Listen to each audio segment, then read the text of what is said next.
kimse duymamış. Sordum hiç kimse görmemiş ve hiç kimse konuşmamış.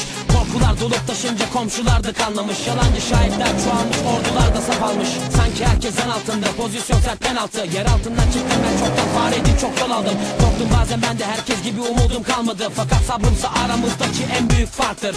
Gönlüm kavga etmek istemez, bıktım da zaten. Şerimsizlerle uğraşıp şaşırmış laf anlatmak. Beyinsizlerle sohbetler, gereksizlere öğütler. Bakışlardan bellidir kim ne ister, niyetse nedir.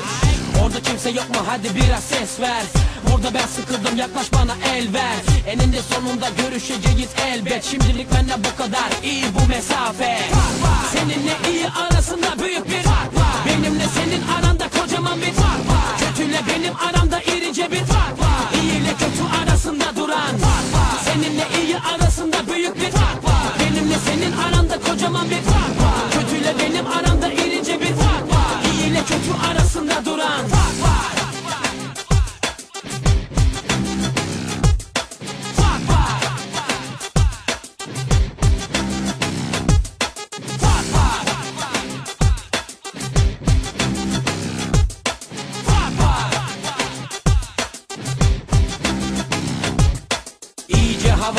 Havaya gir iyice. Ben yorulmam, kondisyonum tahta diyecek. Sahnede büyülerim tam 1,5 saat. Seyirciyle birleşir bir bütün oluruz o an. Gözünü kapat ve dinle bence en azından. %100 gerçek ve canlı, çok da rahatız burada. Gönlünü sen hoş tut, olacaksın hoşnut. Boşlukta dolar yavrum, biz boşuna mı koştuk? Ayrılmış birbirinden millet, hep uzak blok. Sallandıkça kendinden geçmiş sınıflar hep top. Yeni moda blok, bizde ise barış top. Yanlış söyler horoskop, baba gitsin öpmüş horoz. Festivaller özgürlük barış demekti, ne oldu? İnsanoğlu İstanbul'da bu kuralı bozdu. Neyse bizim işimiz çok, dinlemek ve eğlenmek.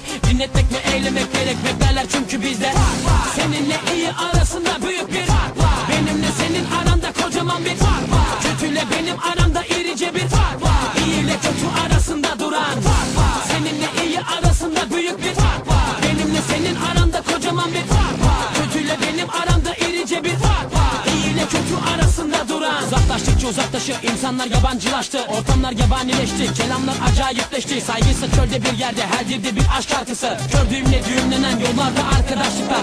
Eğlenmek de şart, biraz kafa dağılmadan oynanmaz. Her gün bayram olmaz, ancak arada bir coşmak farz. Kuruntulardan kurtulmak, kırıntılarla kalmamak. Yosun tutan bir kimse değildir, ışığı parlayan olmak. Sen sıkma canını, ben buradayım her daim. Coşturmak için hazır gönüllerde yer varsa. Geldiğim yerdeyim, elimde kağıt kalemim, elimde